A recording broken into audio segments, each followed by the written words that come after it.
Hi friends, good morning. இங்கே பாருங்கள், இன்றைக்கி காலையிலே சமையல் முடிஞ்சிருச்சு. சுக்கு ரசம் வைக்க போகிறேன். சுக்கு இவ்வளோ ஒரு பீஸு, இதே அளவு மஞ்சள் கொம்பு வச்சுக்கலாம். மஞ்சள் கொம்பு இல்லைன்றதுனால நான் தூள் போட்டிருக்கேன். மிளகு 1 ஸ்பூனு, ஜீரகம் 1.5 ஸ்பூனு, சின்ன வெங்காயம் 10, பூண்டு பல் 10, ஒரு தக்காளி, நெல்லிக்காய் சைஸ் புளி, ரசத்துக்கு தேவையான அளவு புளி வச்சுக்கோங்க.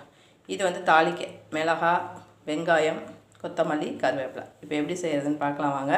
ஃபஸ்ட்டு இதெல்லாம் நல்லா அரைச்சிக்குவோம். இதை அரைச்சிட்டு வெங்காயம், தக்காளி, புளி, பூண்டெல்லாம் வச்சு அரைச்சிட்டு உங்களுக்கு காமிக்கிறேன். பாருங்கள் ஃப்ரெண்ட்ஸ், இப்போ எல்லாம் அரைச்சாச்சு. இது அரிசி கழுவின தண்ணி. இதில் எல்லாத்தையும் போட்டு நம்ம கரைச்சிட்டு டேஸ்ட்டு பார்த்துட்டு பாருங்கள், குக்கர் வச்சுருக்கேன், தாளிச்சுக்குவோம்.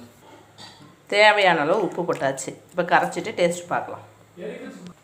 பாருங்கள் ஃப்ரெண்ட்ஸ், எண்ணெய் ஊற்றி கடுகு போட்டிருக்கேன். இந்த சின்ன வெங்காயம், மிளகாய் போட்டுக்கலாம். கருவேப்பிலை, மல்லித்தலை போட்டு ஒரு கிண்டிட்டு இந்த ரசத்தை தூக்கி இதை